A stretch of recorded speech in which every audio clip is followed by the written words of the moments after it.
Patience is a virtue. Mr. Percival held a letter in his hand. 6 little engines watched him anxiously. "Do you remember Talaclan, your twin?" he asked Skarloey. "He is ill, so his controller is short of an engine. Now, I can't spare anyone until Duke is mended, but I want to suggest to him that one of us—" "Oh, sir, please, sir!" cried the engines excitedly. Mr. Percival held his ears. "You can't augur," he laughed. "I thought Sir Handel—" "Oh, sir," said Sir Handel happily. A few days later, Duke was taken to the works. Sir Handel's excitement grew. "I hope he comes back quickly," he said to anyone who would listen.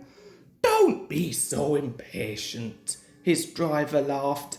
"There's a lot to be done. Your repairs took a long time, remember, and Duke is ordering you." The weeks passed, and still Duke didn't come back. Sir Handel became more and more impatient. One day he was waiting at the bottom station when Gordon arrived.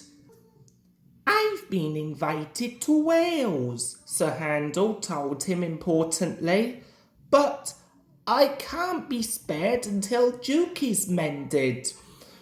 "Quite right," said Gordon. "It's a great responsibility being indispensable." "Gordon says I'm, insensible," Sir Handel boasted to the others. They were amused, but not impressed. Summer came, and crowds of visitors came to the railway.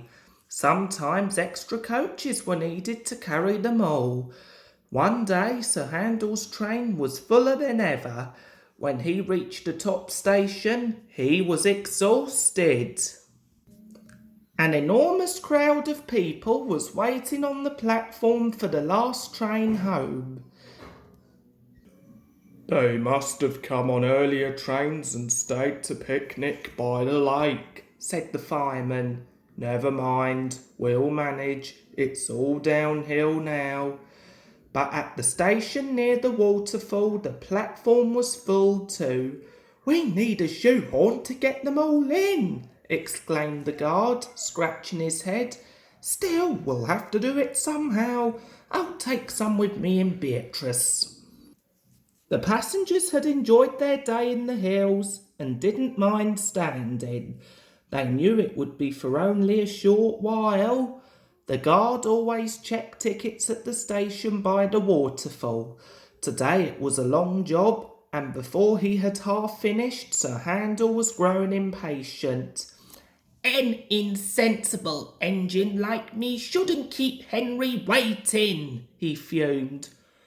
"Can't be helped," said the driver. "Henry will just have to wait. He's kept us at it before now." At last the guard was ready. He blew his whistle, waved his green flag, and turned towards Beatrice. "At last we're off. Do come along. At last we're off. Do come along," Sir Handel snorted impatiently. Quickly the train began to move. The guard tried to get into Beatrice, but her doorway was blocked by passengers. By the time they had moved to let him in, the train was out of the station and the guard was left standing on the platform. Beatrice tried to stop, but there was no one to put her brakes on. The guard blew his whistle and waved a red flag, but the line curved and Sir Handel couldn't see or hear him. Luckily, a passenger in Beatrice knew what to do. He pressed a button and a buzzer sounded in Sir Handel's cab. His driver braked hard. "Now what?" he asked the fireman. "Go and find out. Maybe we've left someone behind." They had, of course. they soon discovered who. Passengers helped the guard into Beatrice, and after a fast run, the train reached the terminus at the same time as Henry. Sir Handel stopped with a sigh of relief. The guard came to see him. "I'm sorry I was impatient, Mr. Guard," said Sir Handel nervously. "I didn't want to be late. Insensible engines shouldn't be late, should they?" "No," agreed the guard, "but sensible engines know that patience is a virtue. Remember that next time." "I'll try," promised Sir Handel sadly.